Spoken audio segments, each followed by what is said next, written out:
tout le monde, c'est Soulaf avec vous. Aujourd'hui, je partage avec vous la recette de ma génoise.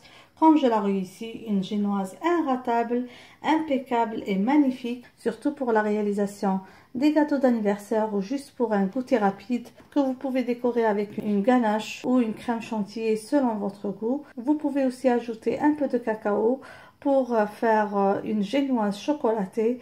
Le résultat est toujours impeccable. Alors suivez-moi pour avoir la réalisation d'aujourd'hui. Pour la recette de cette génoise que vous voyez devant vous, j'ai utilisé un moule à base amovible de presque 20 cm.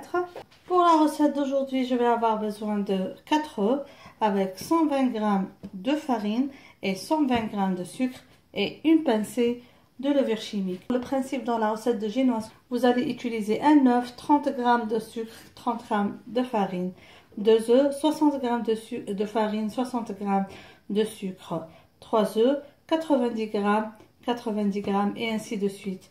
Donc si vous voulez avoir une génoise bien haute, vous pouvez aller jusqu'à 6 œufs. Et pour les 6 œufs, vous allez avoir besoin de 180 g de farine et 180 g de sucre. Directement, on va passer à notre réalisation. Je vais commencer par beurrer mon moule pour adhérer le papier de cuisson pour que ça colle bien à la surface. Comme ça, j'ai bien beurré. Je vais mettre un cercle qui a le même diamètre que mon moule à cake. Donc un cercle de 20 cm.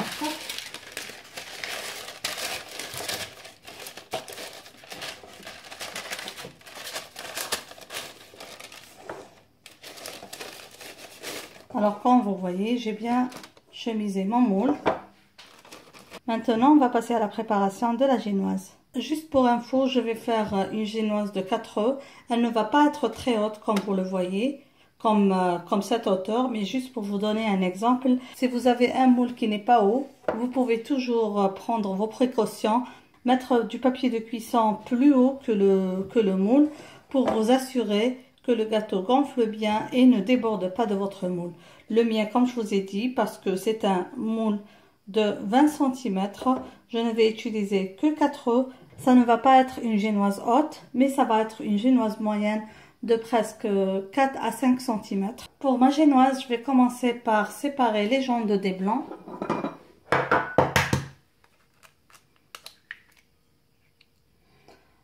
Comme je vous ai toujours habitué, les œufs sont à température ambiante.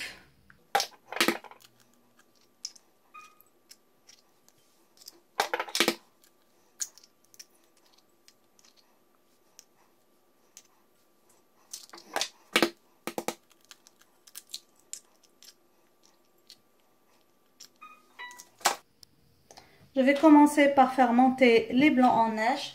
J'ai déjà préchauffé mon four à 180 degrés.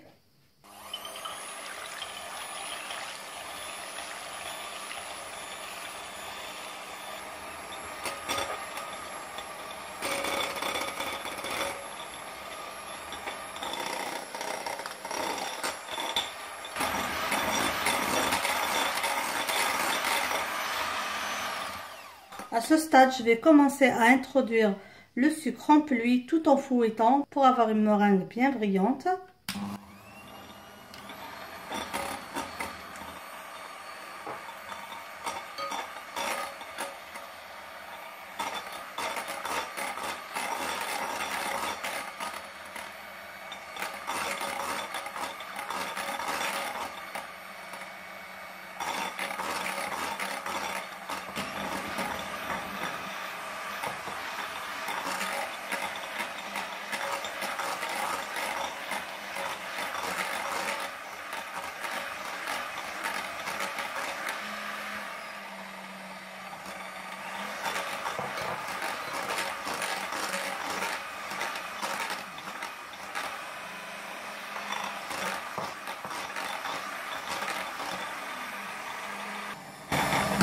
Maintenant, tout en fouettant, je vais introduire les jaunes d'œufs.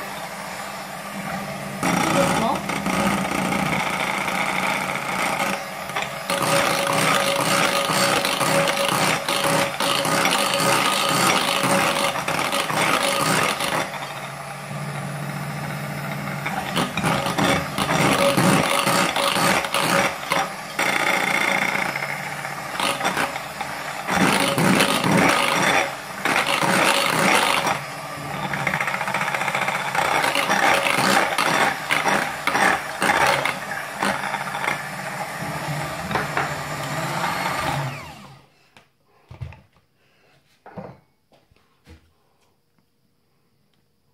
je m'assure que j'introduis tous les jaunes d'œufs. Voilà. Vous pouvez faire cette opération avec le pétrin. Donc vous fouettez super bien les blancs en neige et introduisez les jaunes d'œufs et ensuite introduisez la farine tout en mélangeant comme ça.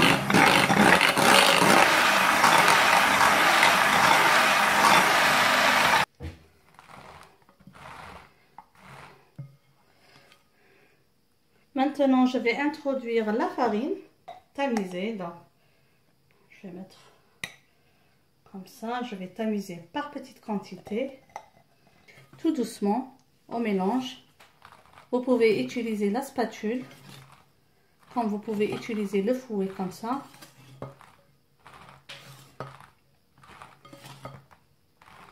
Donc ici, ma farine, j'ai fait le mélange farine et levure. Vous pouvez bien sûr parfumer votre génoise en ajoutant de la vanille, du sucre vanillé, comme ça.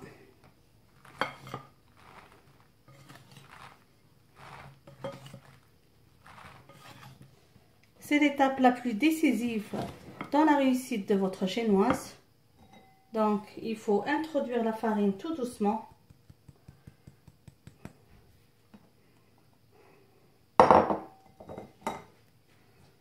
Comme ça.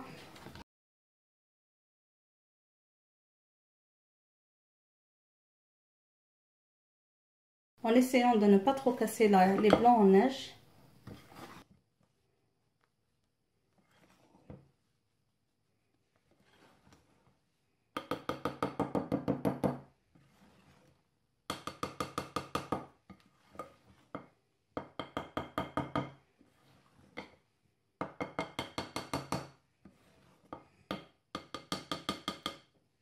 Je m'assure que j'introduis toute la farine. Vous voyez que mon mélange reste toujours super mousseux. Et là, je vais mettre ce mélange dans mon moule. Mon four est bien préchauffé à 180 degrés.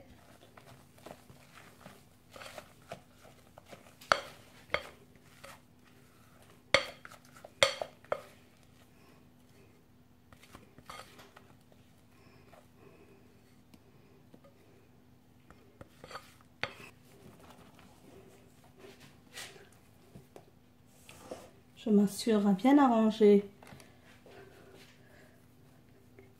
la pâte.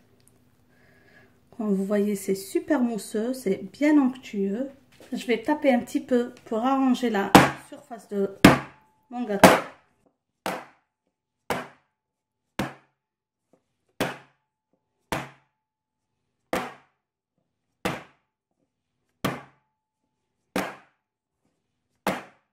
Voilà. Et je vais enfourner, comme je vous ai dit, dans un four préchauffé à 180 degrés pendant presque 20 minutes. Bien sûr, vous devez surveiller votre génoise et surtout, ça va dépendre de votre four. Comme vous voyez, voilà la génoise à la sortie du four. Alors, je vais essayer de retirer le papier de cuisson.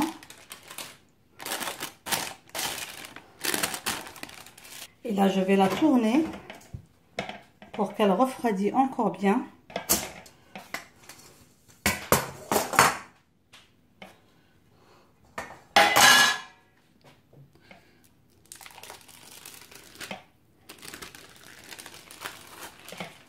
Alors, comme vous voyez, voilà ma génoise. Regardez comment elle est super bien gonflée. Juste avec 4 œufs.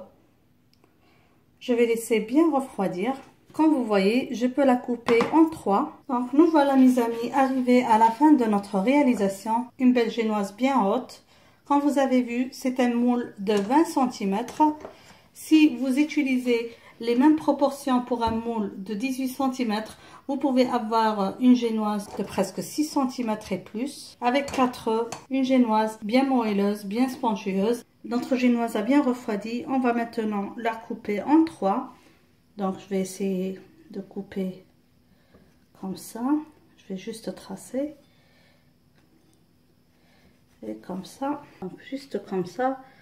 Tout d'abord, on va commencer à tracer à la même hauteur pour ne pas faire une erreur.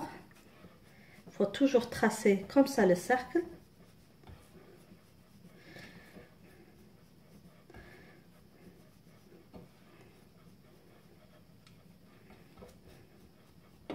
Voilà. Et même quand on coupe, il faut toujours tracer pour avoir le... On ne va pas couper de ce côté jusqu'à la fin. On fait comme ça.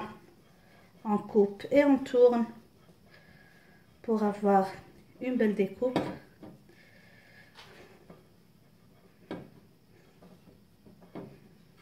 Jusqu'à arriver au milieu et jusqu'à s'assurer que toute la génoise est bien coupée uniformément. Voilà. Voilà. Mon premier disque. Vous voyez une génoise super aérée, très légère. Et on va attaquer le second disque de la même manière. On essaye toujours de retrouver notre repère. Voilà. Toujours, comme vous voyez, à la même hauteur que celle-là.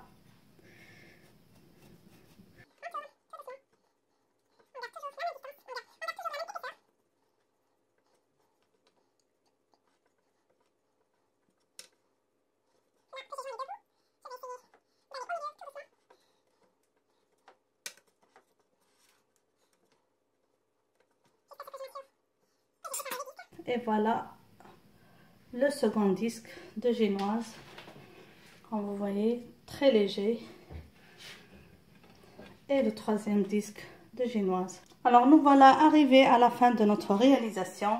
La génoise avec 4 E seulement, vous voyez la hauteur, elle est remarquable pour un moule de 20 cm. Il y a plusieurs méthodes de préparation de la génoise. D'ailleurs, j'ai plusieurs méthodes sur mon blog. Et aussi en bas, vous allez trouver plusieurs recettes de génoise. Parmi eux, la génoise sans four à la poêle, réalisée par Linda, une génoise au chocolat. J'espère que vous avez aimé cette réalisation d'aujourd'hui. Attendez prochainement une réalisation ou un gâteau avec cette génoise, idéale pour les gâteaux d'anniversaire, idéale pour juste un goûter bien sympa. Merci de m'avoir suivi. N'oubliez pas de laisser plein de j'aime. N'oubliez pas de partager cette recette avec vos amis sur les réseaux sociaux. Sur ce, je vous dis merci et à la prochaine réalisation. Bisous.